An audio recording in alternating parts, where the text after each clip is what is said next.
Hello viewers, कैसे हैं? आपने बहुत सारी वीडियोस देखी होंगी जिसमें बताया गया है कि आपने 10 दिन स्टडीज़ करनी है, 15 दिन स्टडीज़ करनी है, 5 घंटे पढ़ना है, 2 घंटे पढ़ना है, 7 घंटे पढ़ना है, स्मार्ट स्टडीज़ हैं, गोल्डन रूल्स हैं, एट्सेट्रा एट्सेट्रा। जितनी बातें इससे आगे मैं करने जा रहा हूँ वो हर जो बात है उसका हर रूल है वो सुनहरी अल्फाज में लिखने के काबिल है। उसका जो हर रूल है वो बड़ा बेहतरीन है और आपका दिल करेगा कि काश मैं इसको टाइमली लिख लेता। इसलिए मैं आपको पहले बता रहा हूँ कि आपने एक पेज और एक पेन अपने हाथ में रख लेना है। इसमें जो मेरा ज़ाती एक्सपीरियंस है वो भी शामिल होगा, लेकिन ये रिसर्च बेस्ड है और ज़्यादातर जो रिसर्च मैंने की उसमें थॉर्नडाइक को, ब्रूनर को और इस किस्म के मेंटल साइंटिस्ट को मैंने पढ़ा।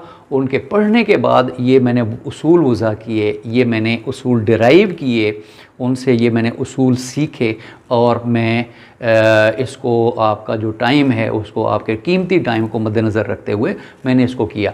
मैं चाहता हूँ कि हम जो है वो देखें कि क्या बुनियादी शराइत हैं स्मार्ट स्टडी के लिए या सक्सेसफुल स्टडी के लिए, उसका प्लान क्या है। थॉर्नडाइक का मैंने जिक्र किया था। थॉर्नडाइक जो है वो उसने प्राइमरी लॉज ऑफ लर्निंग दिए। पहला उसका लॉ था लॉ ऑफ रेडीनेस, दूसरा उसका लॉ था लॉ ऑफ प्रैक्टिस, तीसरा उसका लॉ था लॉ ऑफ इफेक्ट। सबसे पहले जो उसने कानून बनाया लॉ ऑफ रेडीनेस। आपने तैयारी करनी है, आपको पता है कि जी आप किसी एग्ज़ाम्स के लिए आपने अप्लाई कर दिया। अब जब आपने अप्लाई कर दिया तो आपको जो मेरा मशवरा है कि कम अज़ कम 2 महीने, आपको इम्तिहान के बारे में पता है तो कम अज़ कम 2 महीने का टाइम आपको चाहिए। या किसी भी इम्तिहान के लिए मेरी सजेशन है कि कम अज़ कम 2 महीने की आपने तैयारी करनी है। अब मैं आगे उसका प्लान बताऊंगा कि करनी कैसे है। तो सबसे पहले आपने रेडी होना है। जो रेडीनेस है, लॉ ऑफ रेडीनेस है, वो कहता है अपना मोबाइल साइड पे, अपने दोस्तों को आपने कुछ अरसे के लिए गुड बाय कह देना है। अपने रिश्तेदारों को, अपनी फैमिली को आपने आइसोलेशन, आपको एक कमरा चाहिए, उस कमरे के अंदर आप बैठे हों और वहाँ पर जो है प्राइवेसी हो आपकी, आपका मोबाइल ऑफ हो और वहाँ पर आप हों और आपकी बुक्स हों। तो सबसे पहला जो उसूल है, उसूल नंबर 1 कि आपने अपना जो मटेरियल है उसको आपने अपने पास रखना है और उसके बाद आपने डेली बेसिस के ऊपर कम से कम 9 से 10 घंटे पढ़ना है। मैं 3-4 घंटे नहीं, कोई ऐसी वो चीज़ नहीं जो मेरी समझ से बाहर है कि 3-4 घंटों में जनाब आपकी स्टडीज़ हो जाती है। हाँ, हो जाती है, ये शॉर्ट टर्म मेमोरी का हिस्सा बन जाती है। थोड़े अरसे के लिए आपने एग्ज़ाम दिया, लेकिन मैं आपको वो टिप्स बताने जा रहा हूँ जो आपको लाइफ लॉन्ग लर्निंग में मदद देंगी, जो आपकी मेमोरी के अंदर लंबे अरसे तक। मैं आपको इसकी एक एग्ज़ाम्पल देता हूँ। ये मेरे पास एक किताब है और ये 2000, इस किताब के हालात को देख के आपने अंदाज़ा लगाया होगा कि ये तकरीबन 2014 में ये किताब मेरे हाथ आई। इसको मैंने इसकी अर्करेज़ी की, आइसोलेशन में बैठा और मैंने अपने तमाम दोस्त, अपना जो बाकी जो सोशल लाइफ है तकरीबन उसको मैं कट ऑफ कर दिया और 2 महीने मुसलसल, मुझे गर्मियों की छुट्टियां हुई। तो आप भी ऐसा टाइम देखिएगा कि जब आपके पास टाइम हो और उसमें जो है ना ये कर सकें। तो इस किताब को आप देख लें। इसके अलावा मेरे पास ये एक आपको दिखाने के लिए एक बहुत, ये भी उसी टाइम का ये जो है ना वो मैंने बनाया था, तैयार किया था। इसके नोट्स, ये मेरे पास नोट्स हैं। इसके हालात से भी आपको अंदाज़ा होगा कि ये तकरीबन 10 साल पहले मैंने बनाया था। लेकिन यकीन जानिए इनके अंदर जितनी भी चीज़ें हैं, जितने भी कॉन्सेप्ट्स हैं, वो मुझे अभी तक अज़बर हैं। और उसकी वजह क्या थी, उसमें मैंने क्या किया। एक तो पहले मैंने आपको बताया कि आपने अपने दोस्त अहबाब, अपने मोबाइल और सबसे दूरी अख्तियार करनी है, आइसोलेशन आपको चाहिए। अब जब आपने सेलेक्ट कर लिया कि जी मैंने कंटेंट कौन सा लेना है, कंटेंट आपका ऑथेंटिक होना चाहिए, यानी एक पेपर की 1 या 2 जो ऑथेंटिक किताबें हों। अच्छा, उन ऑथेंटिक किताबों को आप अपने पास महफूज कर लें, उनको लें हैं। उसके बाद आपने वो करना है कि जी आपने एक दिन में तकरीबन 9 घंटे देने हैं। एक दिन में 9 घंटे, मैं इससे कम जो है ना वो मानने के लिए तैयार नहीं हूँ। ठीक है, तो उसके लिए क्या है कि एक दिन में आपने 3 किताबों को स्टार्ट करना है, या 3 या 4 सेशन होने चाहिए। पहला जो सेशन है वो आप ब्रेकफास्ट करने के बाद 3 घंटे का एक मुसलसल सेशन आपने लगाना है। ये नहीं कि आधा घंटा आप पढ़े और उसके बाद फिर उठ गए, फिर पढ़े, फिर उठ, नहीं, ऐसे नहीं। क्योंकि मेरी जो ऑब्जर्वेशन है और मेरी जो समझ है वो ये है कि आप जब मुसलसल बैठते हैं और पढ़ते हैं तो ऐसे मुश्किल कॉन्सेप्ट्स आपके जहन में आना शुरू हो जाते हैं, इस तरह से कि वो खुद ब खुद आपकी इनसाइट्स ही एक बनना शुरू हो जाती है थोड़ी देर के बाद। इसलिए कोशिश करें कि कम से कम जो है ना वो एक सेशन 2 से 3 घंटे का होना चाहिए। तो पहला सेशन सपोज़ कर लें कि हमने 3 घंटे का एक सेशन किया, उस 3 घंटे के सेशन के बाद फिर हमने उसमें थोड़ा सा एक ब्रेक करना है, उसके बाद फिर 3 घंटे का सेशन, और उसके बाद फिर 2 घंटे का, और फिर 2 घंटे का सेशन। इस तरह से आप 9 या 10 घंटे के, अब इसकी डिस्ट्रीब्यूशन जो है ना वो आप पे है। लेकिन इन सेशनों के दरमियान मैंने बताया कि आपके छोटे छोटे इंटरवल होने चाहिए, वक्फा होना चाहिए रिफ़्रेशमेंट के लिए। तो उसके लिए आपने टोकन्स डिफ़ाइन करने हैं, अपने लिए आपने टोकन रखने हैं कि जब मैंने नाश्ता करने के बाद पहला 3 घंटे का सेशन किया तो उसके बाद मैं तब तक नहीं उठूंगा जब तक मेरे फ़लाँ कॉन्सेप्ट या फ़लाँ कंटेंट या मेरे जो ऑब्जेक्टिव्स हैं वो अचीव नहीं हो जाते। तो तकरीबन 3 घंटे का आपने टारगेट बनाया और उसके अंदर वो चीज़ें आपने अचीव की, एक दफ़ा उनको आपने रिवाइज़ कर लिया, और उसके बाद आपने कहना है कि मैंने चाय का 1 कप पीना है, मैंने 15-20 मिनट जो है ना वो रेस्ट करना है। तो वो आप जब रेस्ट करेंगे तो उसका एक अलग ही मज़ा है। उसके बाद आप 15-20 मिनट वो रेस्ट करने के बाद फिर अगले सेशन में बैठ जाएं। वो होना चाहिए आपका 2.5 से 3 घंटे का सेशन होता है। ये थोड़ा फ्लेक्सिबल है, कोई बहुत रिजिड किस्म का वो टाइम टेबल मैं नहीं बता रहा, ये आपकी उसके ऊपर है, ईज़ के ऊपर, आप कितना देर बैठ सकते हैं। लेकिन जितना लंबी ड्यूरेशन के लिए बैठेंगे उतना ज़्यादा आपके जो मेंटल सेल्स हैं वो उतना ज़्यादा एक्टिव होना शुरू हो जाएंगे, और थोड़ी देर के बाद आपको बड़ी मुश्किल चीज़ें आसान लगना शुरू हो जाएंगी। तो ये मेरा एक पर्सनल एक्सपीरियंस है। तो लंबे सेशन के लिए अपने आप को बिठाने शुरू में बड़ी मुश्किल होती है, पहले चंद दिन के लिए मुश्किल, लेकिन उसके बाद फिर आपको जब भी टोकन नज़र आएगा कि मैंने अपना काम मुकम्मल कर लिया, सेंस ऑफ अचीवमेंट होगी, तो आप 3 घंटे मुसलसल बैठ जाएंगे। फिर जब आपको 1 कप चाय का नज़र आएगा और आपको उसकी जो इन्जॉयमेंट है आप इमेजिन नहीं कर सकेंगे। फिर उसके बाद आपने अगला जो सेशन लगाया, उस सेशन के बाद आपको दोबारा जब वो कोई जो है ना वो आपने आप दोपहर का खाना खाना चाह रहे हैं, तो दोपहर के खाने के लिए आपको जो टाइम मिला तो वो भी आपके लिए एक बहुत बड़ी ब्लेसिंग होगी, एक बहुत बड़ा गिफ्ट होगा।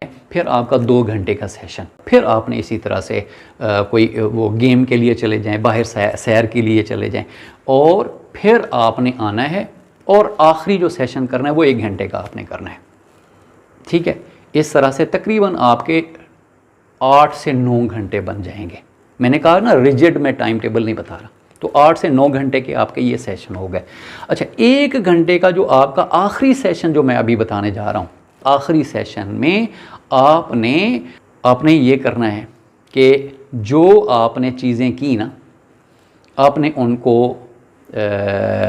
आपने उनकी वीडियोस देखनी है। तो सारे दिन की जो आपकी स्टडीज़ हैं आपने वो की, रीडिंग करते रहे, राइटिंग करते रहे, आप बोलते रहे, आप देखते रहे, लेकिन अभी आप वीडियोस के ज़रिए जो आपके ऑब्ज़र्वेशन होगी वो उसमें आपके बहुत सारे सेंसेस जब इन्वॉल्व हो जाएंगे तो मज़ीद आपकी जो मेमोरी का वो लॉन्ग टर्म मेमोरी है वो ज़्यादा बेहतर बन जाएगी।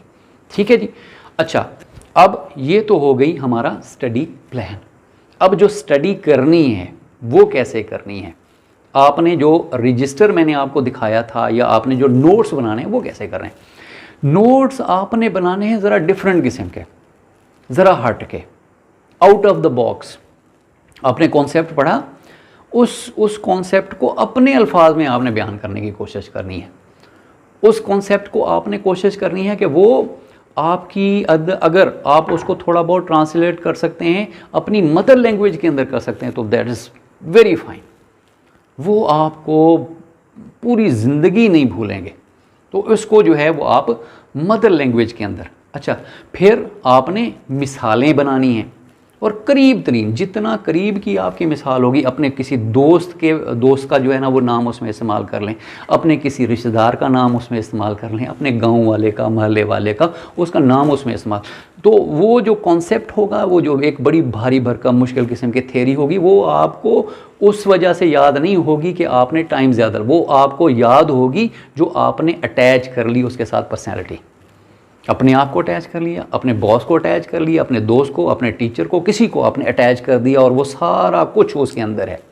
या अपने इलाके को, अपने माहौल को, जिस किस्म का आपका वो टॉपिक है। जैसे अभी तक मुझे याद है कि जो एजुकेशन का एक बहुत बड़े उसके कोई 12-13 स्टेप्स थे, तो उसके लिए मैंने एक फार्मूला बनाया था, उसी को मिला के टाइगी या चलो हंसें, इस तरह से वो मैंने बनाया। वो एक हिस्ट्री थी, एजुकेशनल हिस्ट्री के बारे में जो मैंने लिखा, वो मेरी जो हिस्ट्री है वो तकरीबन 200 साल की जो हिस्ट्री थी, वो उस एक फार्मूले के अंदर, या वो जो मैंने अपनी समझ के लिए बना लिया, वो उस फार्मूले के अंदर सारे का सारा समो गया।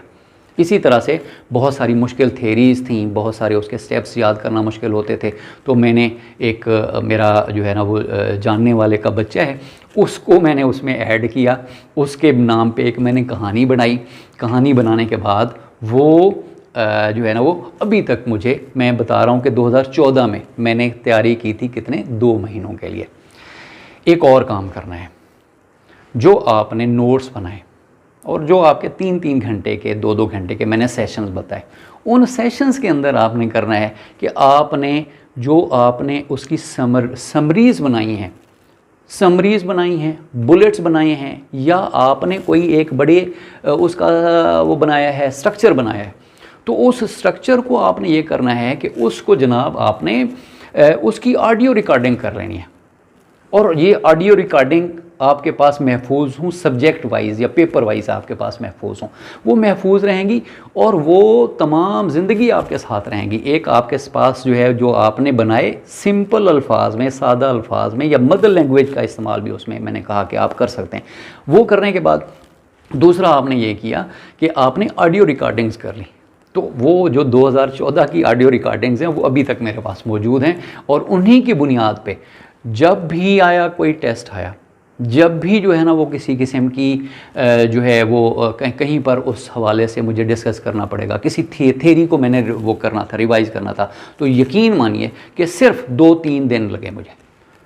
और 2-3 दिन, 10-11 जो पेपर्स थे वो सिर्फ 2 या 3 दिन के अंदर मेरा ये रजिस्टर, जिसके अंदर बड़ी सिंपल सी जो उसका मेन थीम है, क्रक्स है, बहुत लंबी चौड़ी तफसीलें नहीं थी, क्योंकि मैंने तफसीलें पढ़ के उसका निचोड़ निकाल के जो मैंने लिखा था, अपने अल्फाज में लिखा था। मैंने किताब वाले को इतना लिफ्ट नहीं कराई, अपने अल्फाज में लिखा, सादा ज़बान में लिखा, मिसालें दे दे के उसको मैंने डिफ़ाइन किया। तो वो मुझे अभी तक तकरीबन जो है वो 8 सालों के बाद भी अभी तक मुझे फिंगर टिप्स पे याद है। इसी तरह से आपने पहले 15-20 दिनों के अंदर 3 सब्जेक्ट्स करने हैं, उसके फिर अगले आने वाले दिनों में फिर आपने मज़ीद 3 सब्जेक्ट करने हैं, लेकिन उसमें हफ्ते के एंड में जब आपका 7वां दिन लगे तो हर 7वें दिन आपने जो जितना पीछे पढ़ा होगा आप उसको रिवाइज़ करेंगे। हर 7th डे पे आपने ये करना है, और उसके बाद फिर इसी तरह से वो जो है आपकी वो हो जाएगी। और 2 महीने के टाइम में आप एक दफ़ा अपने सारे सब्जेक्ट्स को 2 महीने 9-10 घंटे, मैं कोई शॉर्ट टर्म और उसकी तरफ मैं नहीं जा रहा, तो वो तो होती है थोड़े अरसे के लिए। अगर कोई आपने कोई छोटा मोटा इम्तिहान देना है उसके लिए तो मुमकिन है कि या अट्रैक्ट करने के लिए भी हम बात कर देते हैं कि जी बस 10 दिन पढ़ लें आप, 15 दिन पढ़ लें, 20 दिन, नहीं, आपको जो है ना वो कोई गलत बयानी ऐसी नहीं। कम अज़ कम मेरा जो फार्मूला है वो 2 महीने और 9-10 घंटे वाला फार्मूला है। अब इस कंटेंट को मैंने कहा था कि आपने लिखना लाजमी है। जो आज की हमारी वीडियो है, इसके जो मेन मैंने पॉइंट्स बताए वो उनको आपने लिखना क्या है, लिखना लाजमी है। अच्छा, इसमें हमें जो चीज़ें मोटी मोटी चीज़ें पता चली कि एक तो आपको आइसोलेशन चाहिए, दूसरा आपको जो है ना ऑथेंटिक बुक्स चाहिए, तीसरा आपको टाइम चाहिए। एक दफ़ा जब आपने ये 2 महीने की तैयारी कर ली, तमाम मेरी बात याद रखिएगा, तमाम ज़िंदगी तमाम ज़िंदगी जो है वो आप सक्सेसफुल ज़िंदगी गुजारेंगे।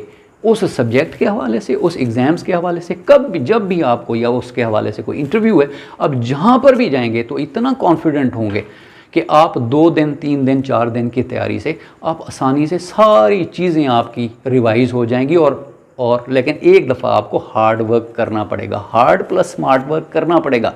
लेकिन मैं इतना ईजी नहीं बता रहा, मैं वो बता रहा हूँ जो रियलिस्टिक अप्रोच है, जो सही, जो एक्सपीरियंस बेस्ड मैं आपको चीज़ बता रहा हूँ, जो मैं बता रहा हूँ कि साइकोलॉजिस्ट जिसके बारे में रेकमेंड करते हैं। एक मैंने किताब दिखाई कि 2014 की मेरे पास पड़ी हुई है और अभी तक उसके जो हैं बड़े ज़बरदस्त किस्म की, वो मेरे लिए एक सरमाया है। तो ये किताबें, ये नोट्स, ये ऑडियोस, ये आपके पास सरमाया हैं और इसको आपने महफूज रखना है। तो आपकी जो स्मार्ट नोट्स हैं, आपके जो स्मार्ट नोट्स हैं, आपके जो स्मार्ट ऑडियोज़ हैं, आपके जो बनाए हुए स्मार्ट फार्मूले हैं, आपके स्मार्ट स्ट्रक्चर्स हैं, ये आपको किसी भी कंपटीशन के इम्तहान के लिए हमेशा हमेशा के लिए काम आएंगे।